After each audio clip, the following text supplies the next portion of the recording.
Big Ten Football Talk podcast. I'm your host, Zach Guggenheim. We're doing the mid-season review, everybody. It's mid-season. It's crazy. This season's flying by. Make sure to like, subscribe wherever you get your podcast, Apple, Spotify, YouTube. Let's get this thing up to 300 subscribers. Let's get this thing out there, folks. Appreciate y'all. We're going to get right into it. I'm going to start just by talking a little bit about some comments I got on the last pod. There is a little bit of agita coming out because I said the SEC stinks. Both on this show and on the Big Ten Huddle. There's one commenter that asked, isn't this a Big Ten show? Stick to the Big Ten. Had another commenter saying the SEC stinks. No, you stink. Look at the records. I'm just going to address that real quick. So first of all, to the lovely listener who asked, why are you covering the SEC? This is a Big Ten show. Context. Because the reality is the Big Ten has always been looked at within the realm of where are they in the pecking order of all the power conferences. And especially now, when you look at the scope of college football, there are two power conferences, like two super conferences in the SEC and the Big Ten. And so I think rightly am always concerned about where is the Big Ten in context to the SEC. And there is reality, which I don't think they're actually that far apart. And then there's the bias that's inherent in the media, which has often skewed in the direction of the SEC. And I think we were seeing that once more, saying Georgia, Alabama was the best game between the two best teams in the country.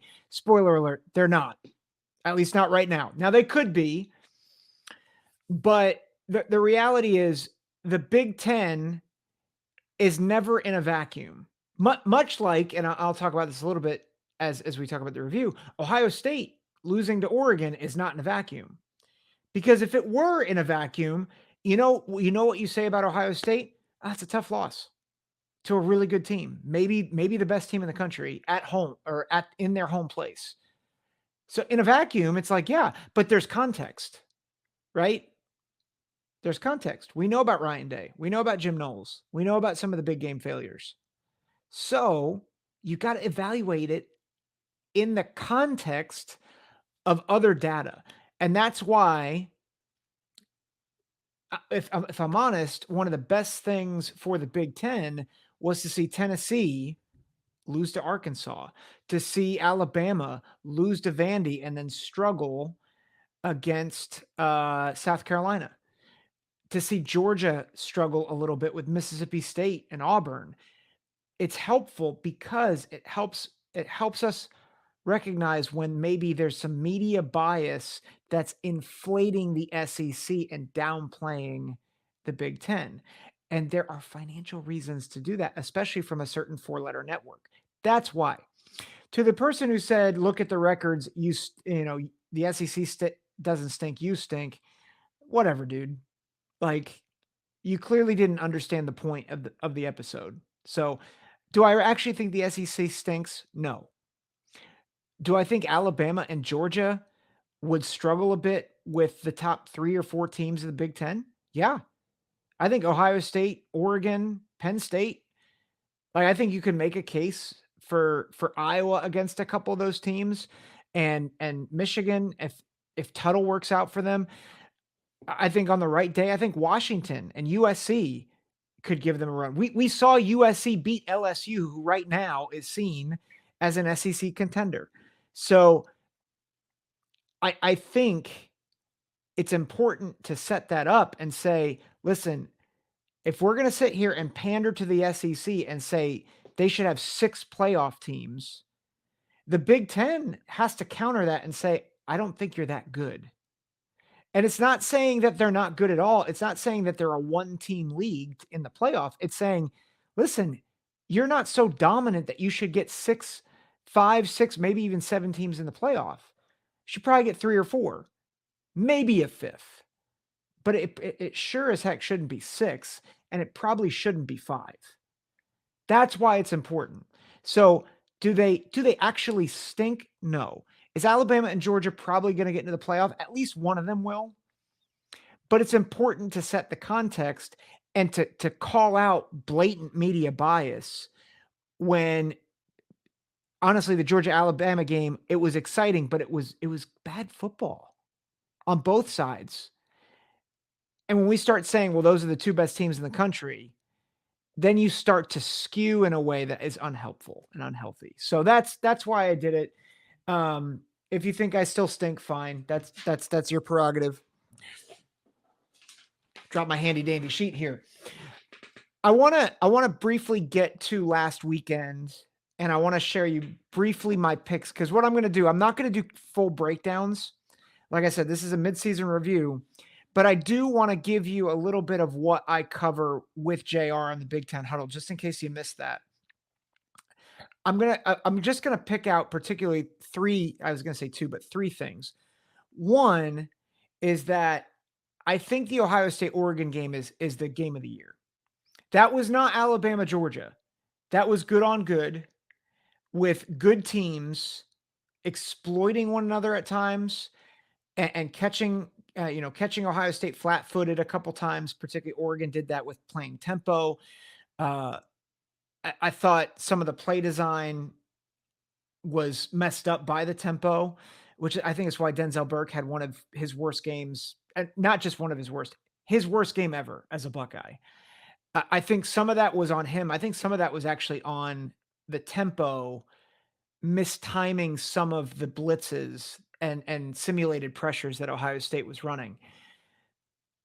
I think that was a game that I came away convinced that both those teams are maybe they're at least 2 of the top 3 teams in the country, if not the top 2 teams in the country. I'm very curious about Texas, Georgia this week. But I do think that part of the struggle for Ohio State is the context, right? Because in a vacuum, that game was phenomenal. Like, I'm a Buckeye fan, but I was not super angry after that game, like a lot of people were. I thought it was an excellent game. I picked Oregon to win 34-31. I was 2 points off. If they don't miss the extra points, then I'm straight on. So thanks, Dan Lanning, for screwing up. Thanks to the kicker, I should say. But I thought Oregon had the advantage of the stadium, the home field advantage. I think the worst part about that game, though, well, I'll get to that in a minute. Ultimately, if not for the context of Ryan Day's past several years, I just come away and say that was 2 great teams and somebody had to win and the home team won. So, like, that's without context in a vacuum, that was my thought. However, there's context. Seeing them bungle the last few seconds, it just felt eerily similar. Felt eerily similar to Georgia. It felt similar to I shouldn't say it felt similar to Ohio State, Michigan last year. They didn't struggle with time clock management. They just threw the pick at the wrong time, right? It showed up against Utah in the Rose Bowl. Ohio State consistently under Ryan Day has not been able to get the job done late. And even when they have, the Utah game being a prime example, they have not managed the time well. The defense has failed in all of their games against top 5 teams. They have not measured up. Remember, this is supposed to be a generational defense. Generational defenses don't allow 500 yards to anybody, including the best offenses. This is not a generational defense yet. And that was my concern. The things that I was concerned about in this game defensively were the things I've been concerned about for the past 3 years. Struggling to stop the run. Jordan James had over 100 yards. Struggling to get off the field on 3rd down. They did not force a punt in the 4th quarter. Concerned that they couldn't get a pass rush. No sacks. that's where you're like, you guys know, if you've listened to this show for the past 3 years, I was saying, sometimes you are who you are. And I think I've been trying to think because I think people give Ryan Day too much crap because he's a really good coach. But I thought about it. I was at the gym this morning. I was like, who does Ryan Day remind me of?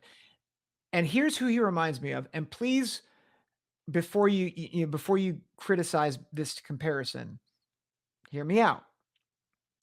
He's LeBron James. He's LeBron James. When has LeBron James won championships? When he had a stacked roster and they had an easy path to victory. And when they won game sevens, it was because he had somebody else to bail him out. But he had immense talent. He had immense, he has immense talent. He is incredibly intelligent, right? Incredibly intelligent. I think Ryan Day is incredibly intelligent. I think he is one of the best recruiters in the country. I think he's a good X's and O's guy. I think he's got everything. But he ain't Michael Jordan. He does not have the clutch gene. And I think that's what we learned about Ryan Day. So do I think that he should be fired like some of my friends think? No. I don't think you fire him until I don't even think you think about firing him until either A, he loses to Michigan again. And even then I'm like, I don't know about that. Or they go like they have consecutive years where they win less than 9 games. 9 games or less, I should say. If you're winning 10 games, and I've said it with Nebraska, I've said it with other teams, be careful what you wish for. Because you lose Ryan Day, you probably lose all your infrastructure. Now it's Ohio State. I think they would be okay. They rebound. But just remember, if you're getting rid of Ryan Day, you are probably asking for a couple of mediocre seasons coming down the pike, especially with the new look Big Ten. Oregon was phenomenal in that game. They were so good. And we'll talk about this. My mid-season superlatives, if you will. Derek Harmon, that dude is a monster. That whole defense is really, really good. Mateo Uyunglele, Jabbar Muhammad, he's a shorter corner, but that dude's a stud. And then you look at the offense, Dylan Gabriel, I thought played the best game of his career. I mean, he was fantastic, just very efficient, hit downfield shots. I thought Evan Stewart really showed up in a big way. People are roasting Denzel Burke, but let's not forget Evan Stewart proved that he is a primetime player, right? Jordan James was great in spots, tallied over 100 yards against a pretty darn good rush defense.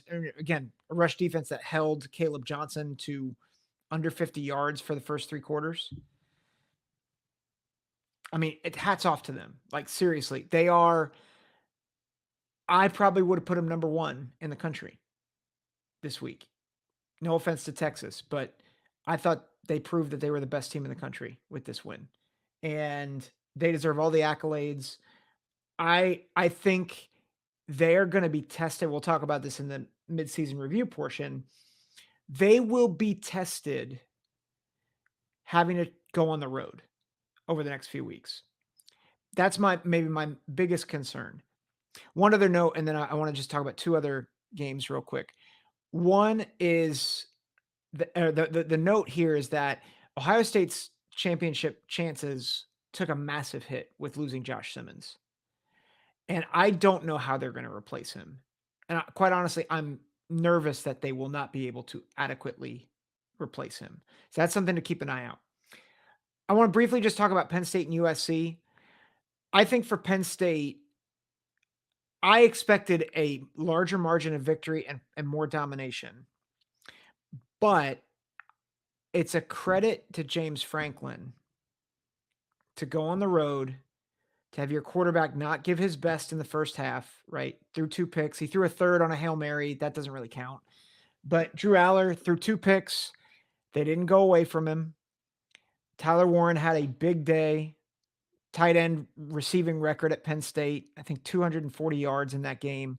Just unbelievable performance by him.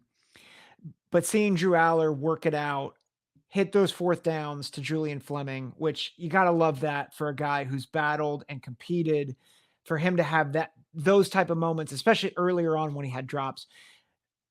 For them to do that says something about the character of this Penn State team. It'll be easy to look at how they struggled and be like, oh, they're not a top quality team. That's what's been missing, is when Penn State has a stinker of a game, can they do enough to pull it out anyway? Now, do I want to see Penn State start fast? Yeah, I do. Do I want to see them blow teams out? Yeah, I do. But can Drew Aller build upon this? Absolutely. I think that's the biggest thing. You learn that your quarterback has developed into a gamer who no longer is afraid to throw deep passes, but will hit you over the top and is willing to do it in a game where honestly they should have lost, and they battled back. They did a great job. Now USC, they're 3-3. It's easy to think, ugh, lost season. And what I would just say is pump the brakes. I think USC just had a tough run where they had to play a better Minnesota squad than I think what was presented in week 1. They lost to a Michigan team that I think is hot and cold. And both those teams they lost on the road. And then I think they lost to a top 5 team in Penn State. That's who they lost to. They lost 2 games on the road. They lost to Penn State. And by the way, they beat a top 10 team in LSU, who I don't actually think is top 10, but they beat the frauds that are Ole Miss. So sure, they're ranked top 10 right now. But my point is, USC was always going to have probably a similar record to a year ago. But I think we would all say that they're probably better than a year ago. And so all this comparison about, well, Lincoln Riley, he's no better than Clay Helton. In fact, he's worse. Look at the records, yada, yada, yada. Okay, USC fans, if you're watching, hear me closely. The Big Ten's better than the Pac-12. They're far better. And you're playing better teams with better offensive lines for the most part. Don't be dumb. That's my message to you. Don't be dumb. Okay? If you thought USC was going to win the Big Ten this year, just eject that out of your minds. I know it probably felt even more that way when they beat LSU. And I've been telling you since that game, they punched up and they outcoached Brian Kelly, which is not that hard to do, quite honestly. But it was impressive that they could beat LSU. I think they're going to go on a run here in the back half of the schedule. We'll talk about that in a minute. But don't get out the firing squad for Lincoln. Let him work this out. Let him gel with D'Anton Lynn. Let them recruit some of their guys on defense. Because I think they have the makings of a really good staff that could compete for the Big Ten in the next couple of years. But remember, really hard schedule. I believe Phil Steele had it as a top 5 most difficult schedule in the country preseason. I told you it was going to be rough. It's going to be fine. They're going to be fine. Like, they may not have the record you wanted this year. Just wait. Relax. It'll be okay. One last game, and it pains me to say this before I get to the midseason review. I feel awful for Rutgers because they have just had a slew of injuries. But the team I saw against Wisconsin was a shell of themselves. I'm not sure they get to a bowl game this year anymore. I think Kaliakmanis has underwhelmed. I think the injuries on the offensive line and on the defensive side of the ball, Sam Brown was just announced that he's out for the season. I just don't know what to think anymore. And so I'm not sure how good Wisconsin is, if I'm honest. because Wisconsin has beat Purdue and they beat an undermanned Rutgers team. I think they lose to Northwestern this week.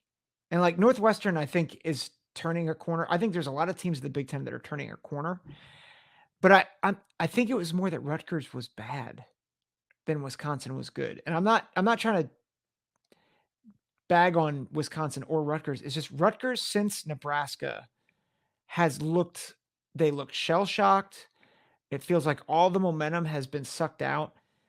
I thought I was watching a Chris Ash coached team, which was uncharacteristic with Greg Schiano, especially over the past couple years. And I want to see how they come out against UCLA this week. I have UCLA winning that game because I think UCLA has fought harder, and I think they have less injuries right now. So I hope I'm wrong, but I'm very concerned. Like the receiving core, I think could be good, but drops have killed him. I think Kaliak Manis, he has no ability to navigate the pocket well. I shouldn't say none. That's a bit extreme.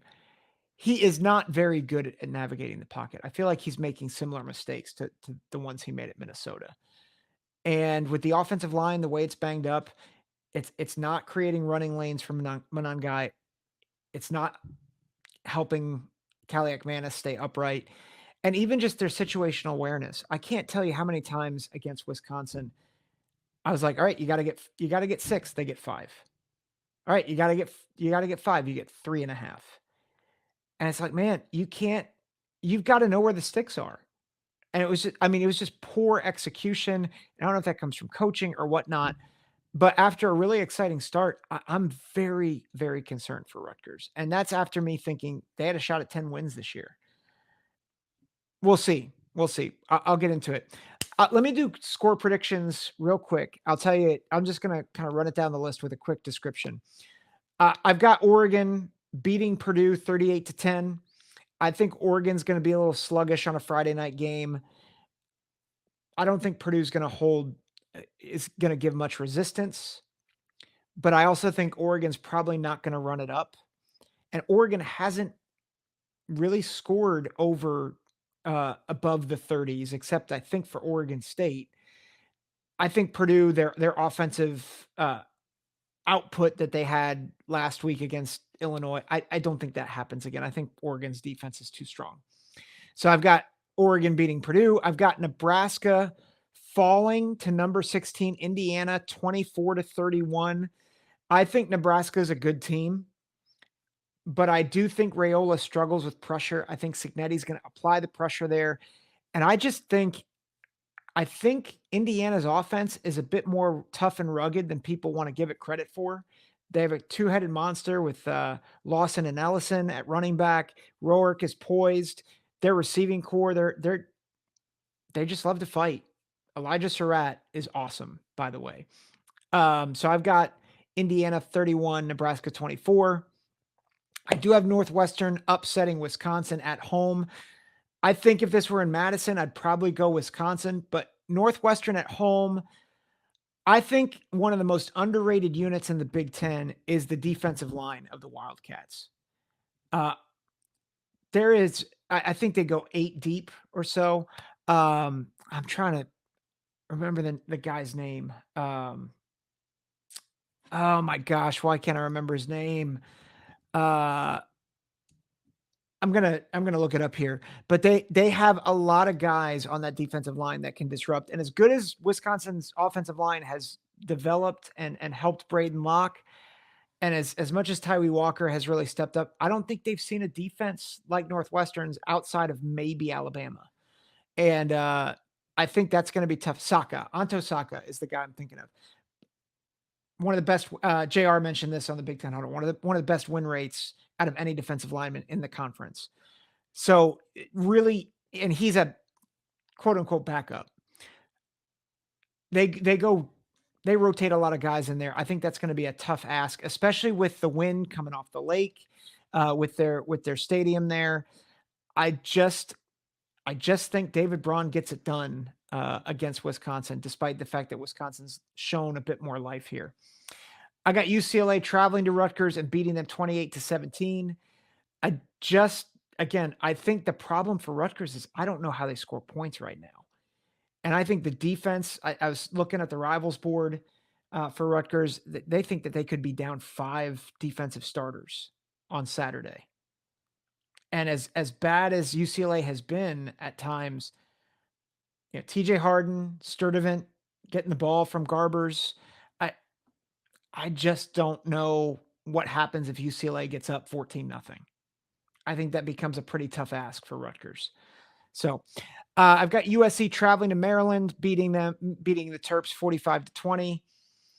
I think Iowa cruises against Michigan State 37-13. And before you say you're expecting Iowa to score in the high 30s or 40s again, like yes, because Michigan State has the rare combination of a turnover prone quarterback.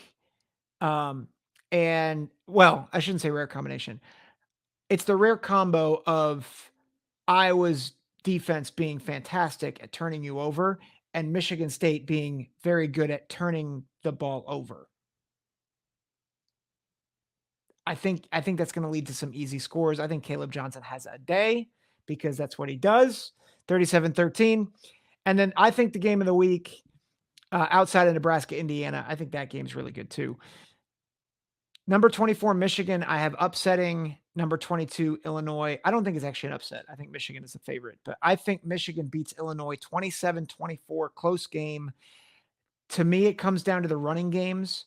If you look at Illinois, their ability to stop the run, it has not been great. Against Kansas, they allowed 5.6 yards a carry. They only mustered 2.3, and that was with Caden Fagan. Fagan's probably out for this game. I think he is definitely out. I don't know the status on Xavier Scott. I think he'll play, but he was out last week. I think that's going to be the difference. I think Tuttle's going to start for Michigan. I think Michigan's going to I think they're going to pound the rock, and I think they're going to get a close win and get Michigan back on track.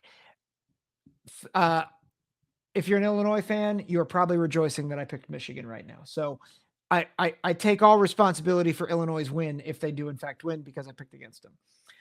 Let's talk midseason review because I think this has been a fun season. I was doing the math. I've gotten 3 out of 18 teams 100% right, which I don't know if that's a good thing to admit on the podcast, but I've gotten 3 of 18 teams, their record completely right. And so what I'm going to do is I'm going to go team by team and kind of talk about where are they? Are they, are they exceeding expectations? Are they below expectations? Are they kind of right where we expected them? And then kind of what's the outlook for the rest of the season? So that's kind of what we're going to do. And then I'm going to do offensive player of the year so far, defensive player of the year, and freshman of the year, and then coach of the year.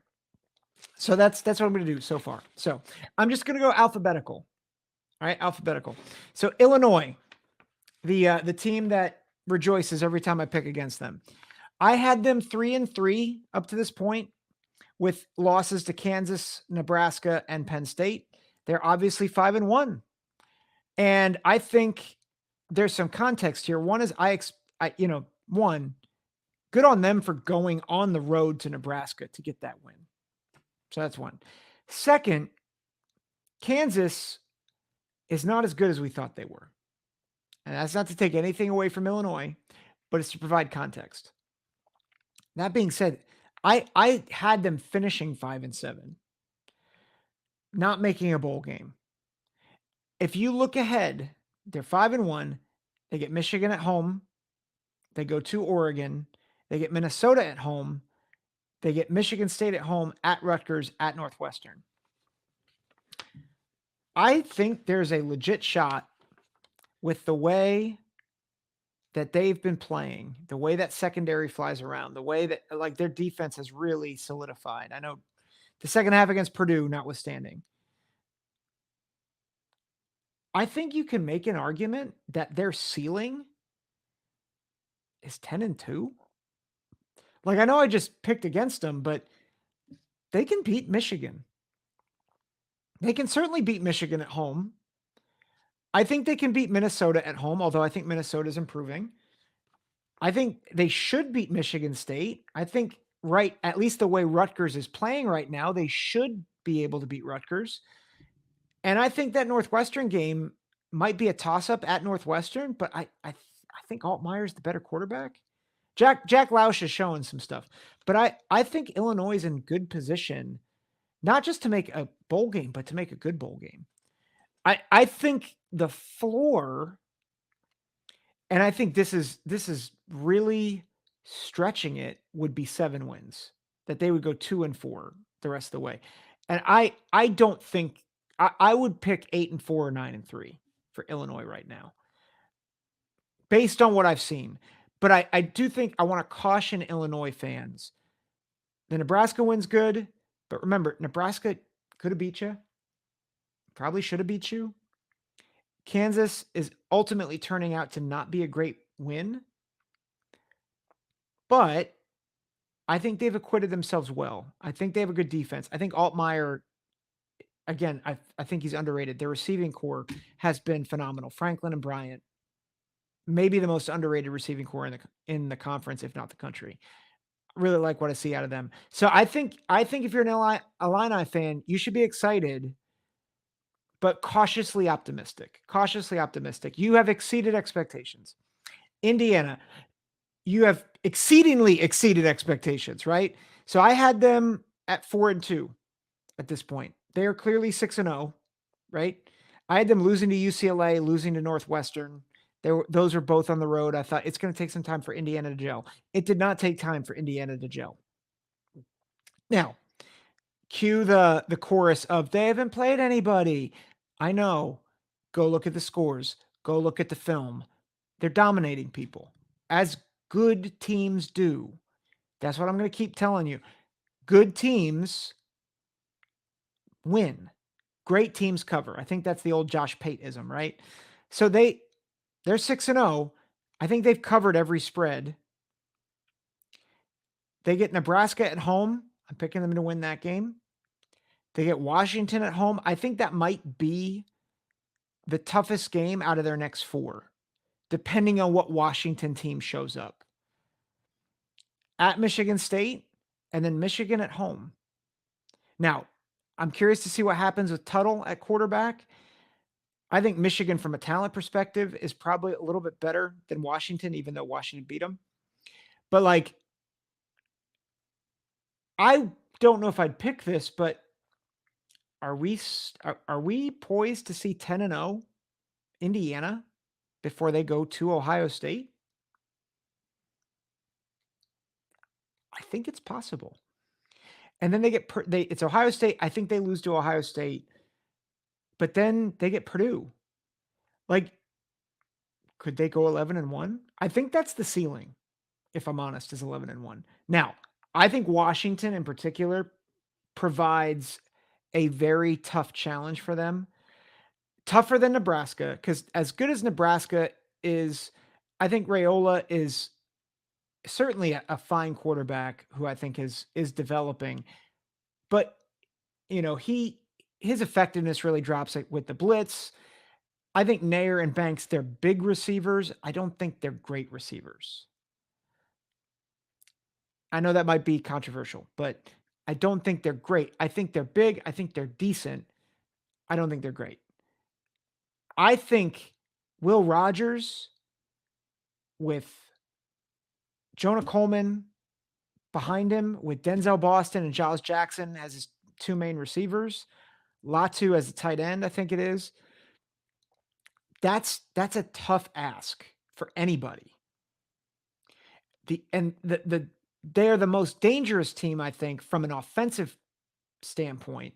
The problem has not been their production. The problem has been the coaching and the lack of discipline. And so that's why which Washington shows up. Because if it's the Washington that showed up against Michigan, I think Washington probably beats Indiana. But if it's the Washington that shows up against Rutgers and shows up against Iowa, then I think Indiana wins. But the reality is Washington has to go on the road. They're not at home. So I like Indiana's I'll say I like Indiana's chances to be 10-0 going into Ohio State. Now, I say that with a little trepidation because of Michigan. Michigan, I think, could kind of flip the switch, but I think there's a real possibility. I think the floor would be like 9-3. Like, I think they could lose to Nebraska. I think they could lose to Washington. Sorry, 8-4, 8-4. But I don't think they're going to go 2-4 with losses to Nebraska, Washington, Michigan, and Ohio State. I don't think they'll do that. I think they will win at least one or two of those four and either get to 9-3 or 10-2. That would be my guess. With Iowa, I have them. I picked them to be 4-2 up to this point.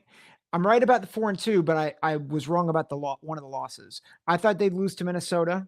They creamed Minnesota, but they did lose to Iowa State, which actually might bode well for them in terms of the Big Ten race because I think they're going to win out. I think they're going to win out. They're at Michigan State, Northwestern at home, Wisconsin at home, at UCLA. Then they have an off week at Maryland and then Nebraska at home. I think that's a tough. I think that the Nebraska game might be for a playoff spot. It might even be for a Big Ten championship spot. And I've been saying that since preseason that could be the case.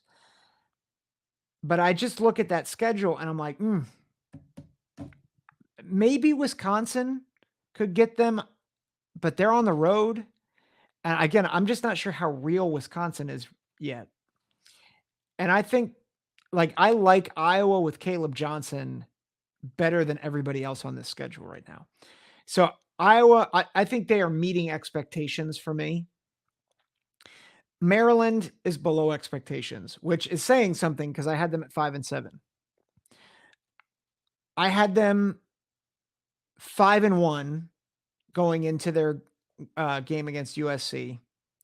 They are not 5-1. They're 3-3 with losses to Michigan State, to Indiana, and to Northwestern, including the last one, which is a 27-point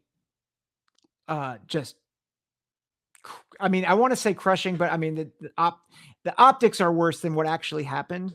But I mean, you lose by 27 to Northwestern at home, by the way. You guys know how I feel about Mike Locksley. Below expectations, which is typically what happens with Maryland. The bar is set high and they are below expectations. And I don't think it's going to get much better for Maryland. USC at Minnesota, at Oregon, Rutgers, Iowa at home, and then finishing at Penn State. Where's the win? Maybe Rutgers? Maybe? But if Rutgers can get back on track, I don't think they win a single game. This could be a 3-win Maryland team. It is not looking good for the Terps. Michigan, I had them 5-1. They are 4-2 with a loss in conference to Washington. I only had them losing to Texas, but everything's still in front of them for Michigan, which I think people need to understand. They need to realize that. I think Michigan is in a place where I think they kind of want to be. Now, I have concerns about coaching. Defensive and offensive coordinators have left a lot to be desired. I think Sharon Moore's team management has left a lot to be desired. But they've faced adversity before. And the schedule, I think the floor could be 6-6, but I'll just be honest, and maybe this is me wearing my Ohio State my Ohio State colored glasses, and I say that as someone who sees Michigan as a threat always. I don't think it's out of the realm for them to go 10-2 and make the Big Ten championship. I think they beat Illinois this week. I think most likely they beat Michigan State. Oregon is coming to them. And remember, that'll be the third game in a stretch where they're traveling back and forth and back and forth and back and forth.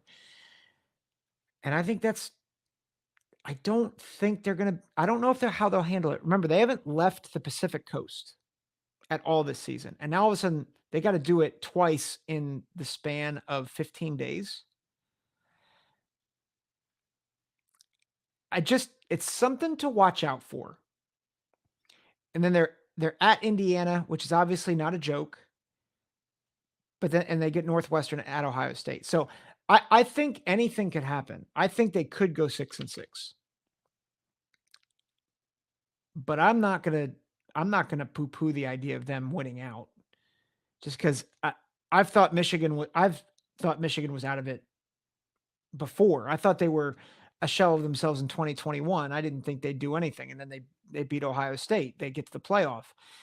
I didn't think Michigan would be good enough to overcome Ohio State in 2022, and they did. So I'm not counting Michigan out of anything yet. I would say they're at about they're slightly below expectations, but I'm curious to see what happens. Michigan State's exceeded expectations. I thought they would beat Boston College. They did not, but I didn't think they'd beat Maryland, and I thought they'd lose to Ohio State and Oregon. I think their line play has been a little bit better. I think their defense, Charles Brantley, man, great corner, um, great player. But you look at the rest of their schedule: Iowa at home, at Michigan, Indiana at home, and then at Illinois, Purdue at home, and Rutgers. I think my projection for them was 4-8. I think that's most likely the floor. I think that game at Purdue, or that game where they host Purdue, I think they win. But I could see 6-6. Man, what a boon would that be for Jonathan Smith in his first season for the Spartans? So, like, I'm slightly above expectations here with a win in conference. Minnesota, slightly below expectations, but ascending. I had them at 5-2 at this point, with wins over North Carolina and Iowa and losses to Michigan and USC. They lost to North Carolina, they lost to Iowa, they lost to Michigan, and they beat USC. So slightly below expectations, but they are ascending. And I think Brosmer is starting to look like the guy we thought he would. I think the defense is starting to look better. Coy Parrish, oof, I love that man. 4 picks the past 2 games. Really, really good player. Really good freshman. And then you look at the schedule moving forward: Maryland at Illinois, at Rutgers, and then Penn State at Wisconsin. I think there's a ceiling maybe of 8-4. I could see them pulling off upsets against Illinois, and I could see them winning the Axe. Again, I'm not sure what to make of Wisconsin. I'm not sure what to make of Minnesota either, but I think they're tough. My one concern is their running game has really disappeared at times, but they're playing tough. I think they've rebounded quite well. And I don't like saying nice things about PJ Fleck, but I will. He's done a good job getting this team to rally after the first few weeks of the season. So good for them. Nebraska, I had it 6-0 at this point. I had them at 6-0. Obviously, they had the one stumble to Illinois by 3 in overtime. Their schedule the rest of the way: at Indiana, at Ohio State, UCLA, at USC, Wisconsin, and at Iowa. I had them dropping, 3 of their last 6 games. And I think it's possible that they find a way actually to only lose 2. Because I think I have Indiana beating Nebraska, but I see a world where Nebraska can win that game. I don't think it's definitely Indiana winning. I think I still have them beating USC at USC. I think they can beat Wisconsin. I think it's even possible they beat Iowa on the road. So I think the only game where I'm like, I don't think they win is Ohio State. So I think their ceiling I think their ceiling realistically is 4-2 the rest of the way, which would get them at 9-3. So like they're I would say they're about at my expectations right now. My guess is 8-4 or 9-3 would be my guess for them. I had them at 9-3, so maybe maybe slightly under, but I think Nebraska's doing well under head coach Matt Rule. Northwestern exceeding expectations, exceeding expectations. Now they lost to Duke. That was sad, but I thought they were going to lose to Maryland, and they did not do that. So at this point, I had them. Let's see, where did I have them? Oh, and I had them beating Indiana too. So I have them. They're at 3-3. I had them at 4-2 in this point. So I would still say they're exceeding expectations, and here's why. I think they are better positioned to win games the way they're constructed than I thought they would be.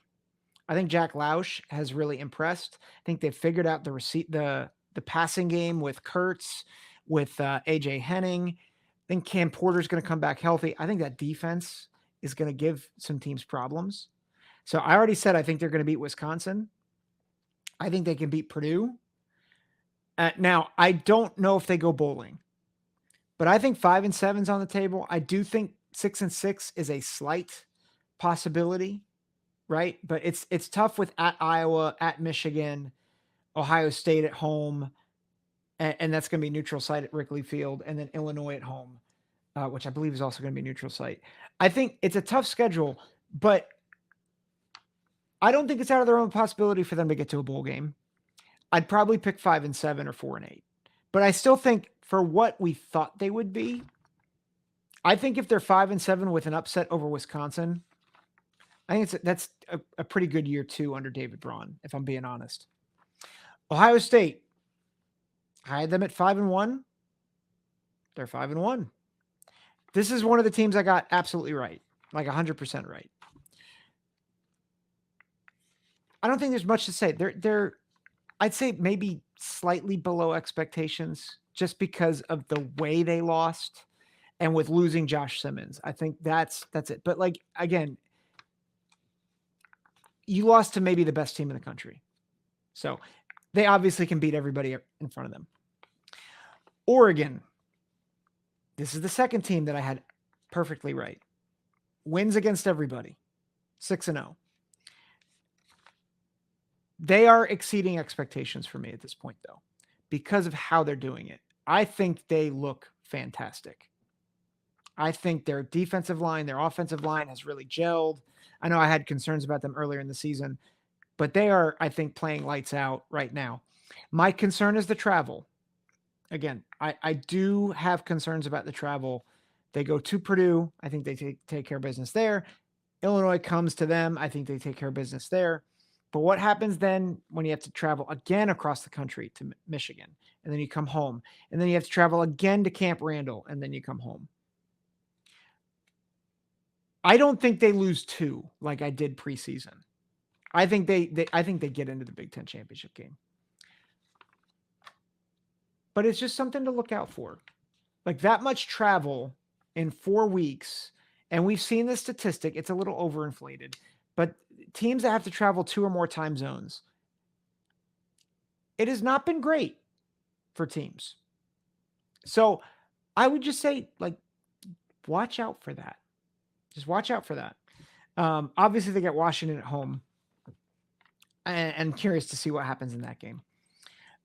Penn State, exceeding expectations. I had them at 5-1. They are 6-0. My one loss for them was USC. They avoided the loss on the road, and they came back, and now they're on a bye week. I had them losing 2 more. Ohio State at home, and I had them losing at Purdue. They're not losing to Purdue. Not losing to Purdue. I refuse to believe that they will lose to Purdue. If they do, I'm not going to say that I'll do anything crazy like Florida State fans. But that might be the shock of the century if they lose to Purdue at this point. I think Wisconsin is a landmine, especially before Ohio State. But I think I don't think they go any worse than 11-1, if I'm honest. I think they might lose. I think if I had to guess, they'll lose to Ohio State, but I think that's going to be a really good game. I would not be surprised if Penn State gets the dub at home with the way Ohio State has been in big games recently. They're exceeding expectations. Purdue, they're Purdue. No offense. I'm sorry, but they're Purdue. This is a Purdue year. I thought they would be 2-4 at this point. They are 1-5. And aside from Illinois and obviously Indiana State, it's been pretty bad. It's been pretty abysmal. And it doesn't get much better. They get Oregon, and then they get Northwestern. I think they lose to Northwestern. They get Ohio State, LOL. They get Penn State, LOL. And then Michigan State, which maybe that's a chance for a win. And then at Indiana, I think, if I'm honest, I think they finish with one win. I think Ryan Walters is a bit in over his head. And I think there's going to be some decisions that have to be made at the end of the season. That's my guess. There was some life against Illinois. Ryan Walters was calling the plays, so maybe they turn it around. Maybe they get a win or two. But I'm just not. I think that may have been more about Illinois letting up and Xavier Scott being out than anything else. So Rutgers, Rutgers at this point, I actually had 3-3, and they're 4-2. So surprisingly, I had them losing to Virginia Tech. They beat Virginia Tech, obviously. And then I had them losing to Nebraska and Wisconsin. They lost to Nebraska and Wisconsin. So on one hand, they're exceeding expectations, but the injuries just really concern me. They really concern me. So they go to UCLA, or they host UCLA. I'm nervous about that game. And then they go to USC. I think they lose that game. Then they get Minnesota, at Maryland, Illinois at home, and at Michigan State. I think preseason with a fully healthy roster, I thought they would win 4 straight. I'm not so sure that that's going to happen. Now, I would not be shocked if they beat UCLA. I know I picked UCLA to win, but I wouldn't be shocked if they beat UCLA and get 5 wins. And then I do think they can get Maryland. I'll be honest. I think Minnesota and Illinois have improved, but they're not out of the realm of getting got by Rutgers if they play up to where I think they can play. But my concern really is the injuries. And so are they exceeding expectations? Kind of. But I also, the way that the league has shifted and the injuries, I am just very concerned. I think the floor is honestly 4-8, which is sad. I don't want that to happen. I do think there's a world where they can still get to 8-4, 9-3, because I think you can catch Illinois on a bad day. I think you can catch Minnesota on a bad day. Maryland's not good. Michigan State can throw you the ball several times and you can get out with a win. So I think they can do it. I just think it's going to be a lot harder than I think we thought in the offseason. And I would not be surprised if actually they lose every game after this because of the injuries. I'm not picking that. I'm just saying I think it could swing either way on that. UCLA, below expectations. Despite the fact that I'm picking them to beat Rutgers, below expectations. Now, they've kept it close with some teams. You know, they kept it close for a half against LSU, almost beat Minnesota at home. But I still don't think they make, outside of a Rutgers team that's been demoralized the past couple weeks, at least demoralized offensively and injured, I don't see another win on this schedule. So I shouldn't say below expectations, because I had them 2-10. I'll say at expectations. I expected them to be bad, and they're bad.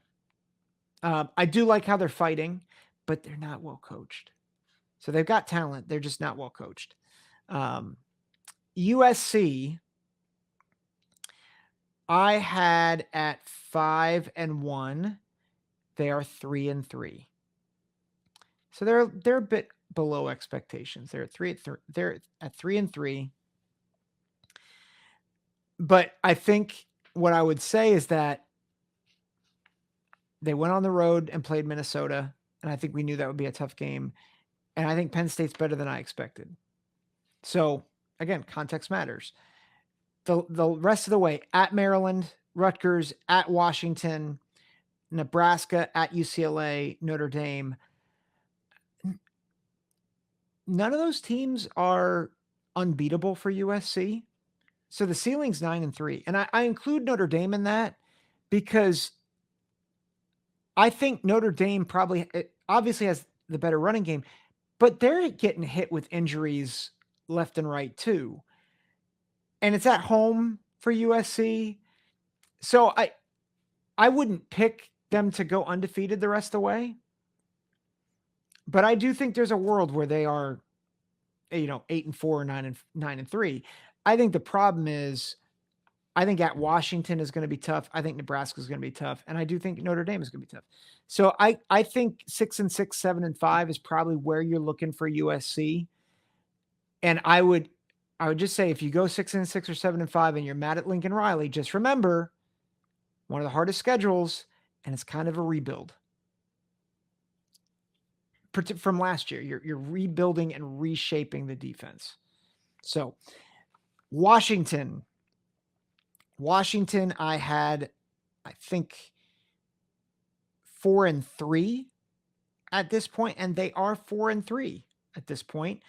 I had a win against Washington State and a loss to Michigan. Obviously, flip that.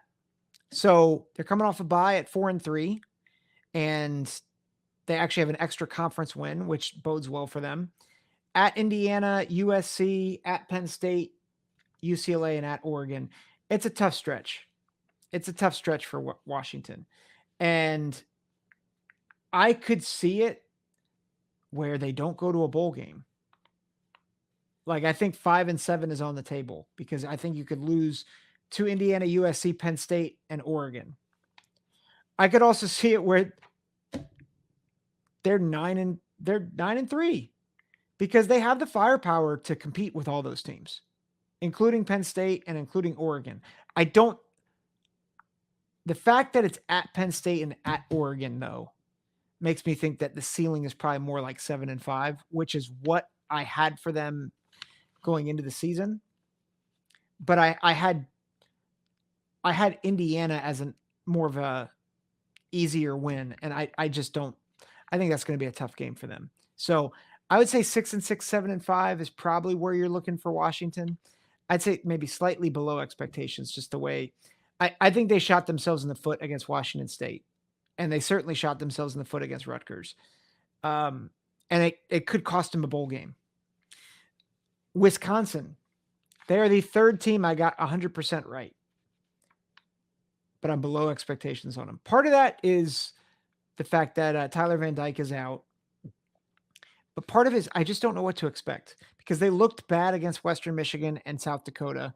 They got blown off the field at Alabama. They looked hapless in the second half against USC.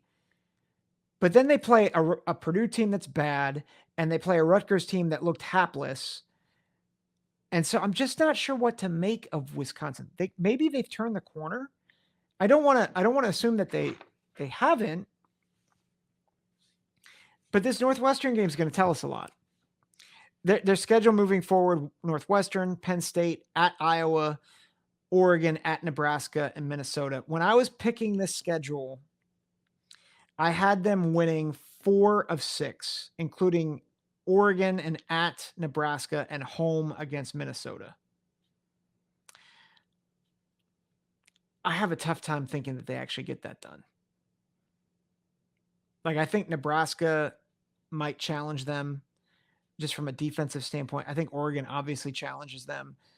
despite the fact that it's at home. I think Northwestern might get them. Right. I mean, I picked Northwestern. And Minnesota, Wisconsin. I think that game really is a toss up.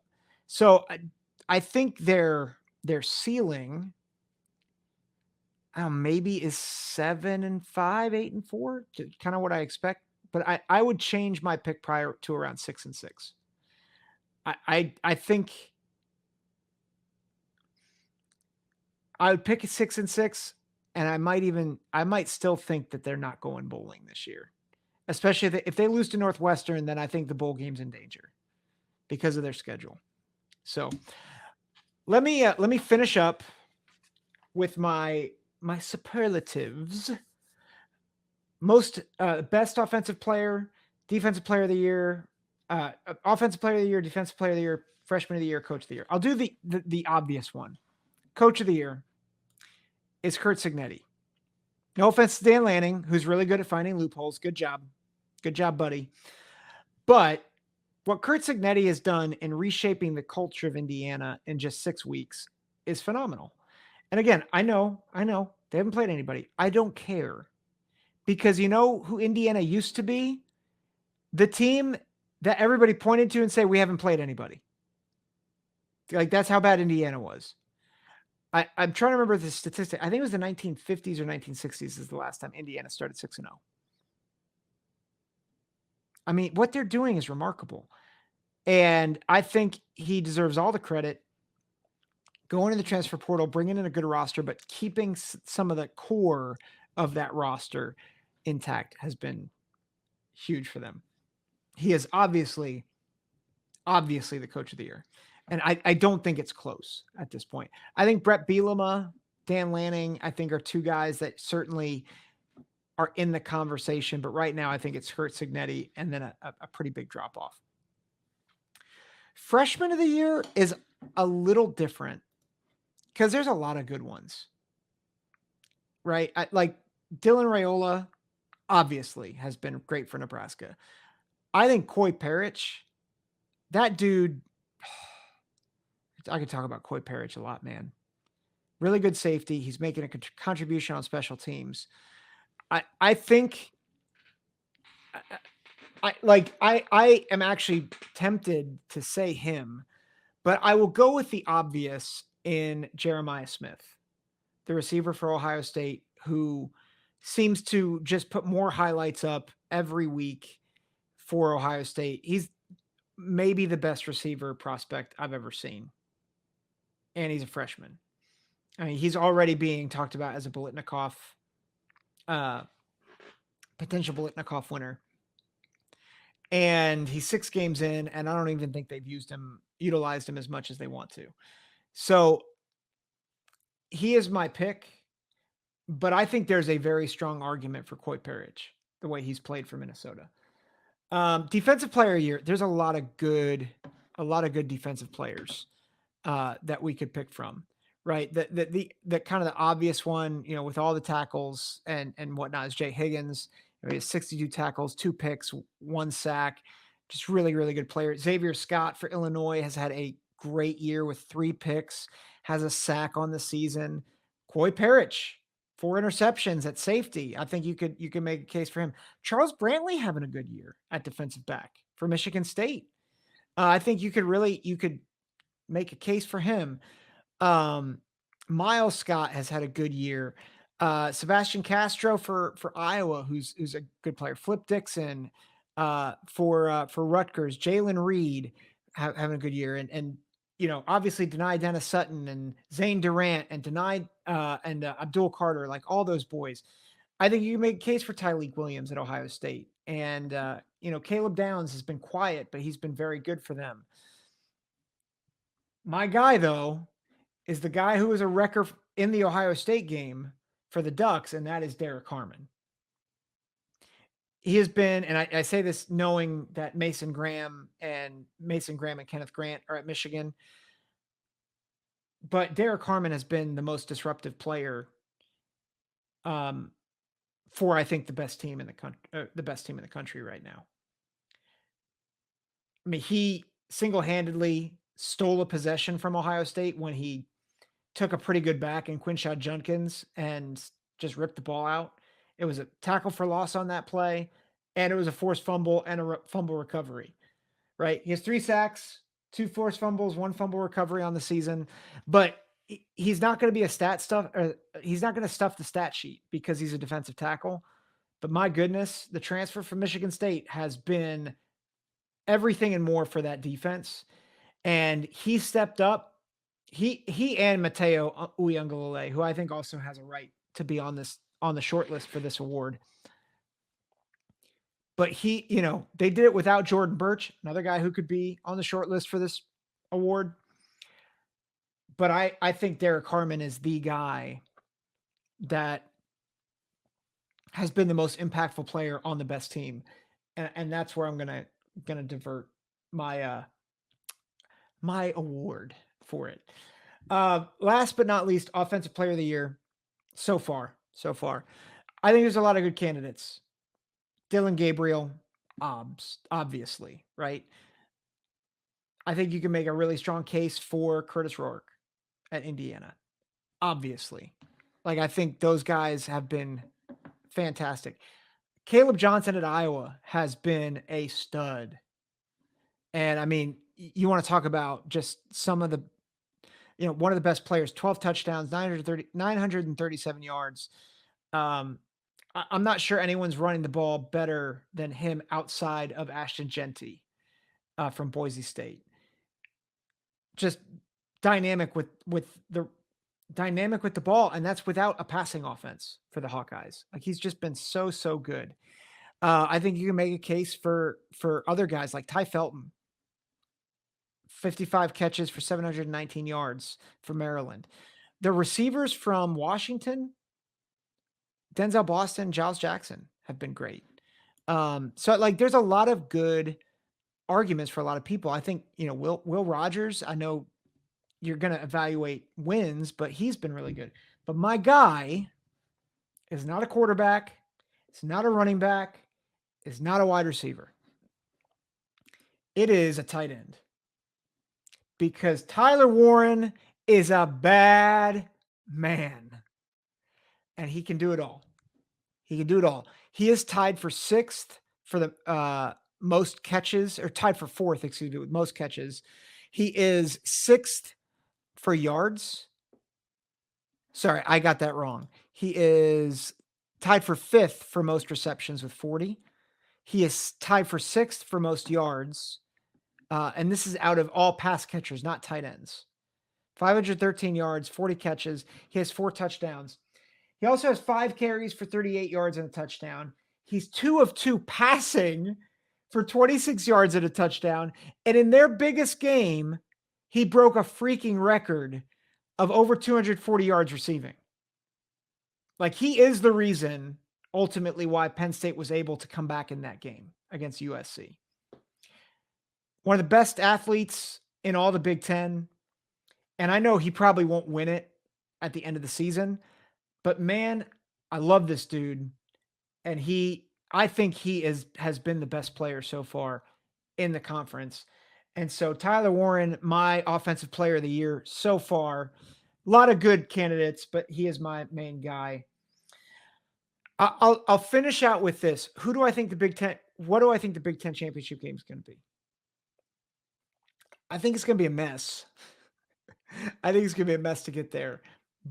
But I think at the end of the day, I think Ohio State is better for having gotten some competition finally against Oregon. So I think one of the other reasons why I think Ohio State struggled a bit was twofold. One, they were away, they were on the road and didn't know how to deal with the environment. And I think that affected a lot, including communication.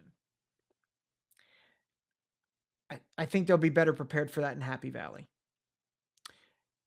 2, that was the first time they played an opponent that was more than one dimension. So like Iowa is a better team, but they knew what to expect. Run.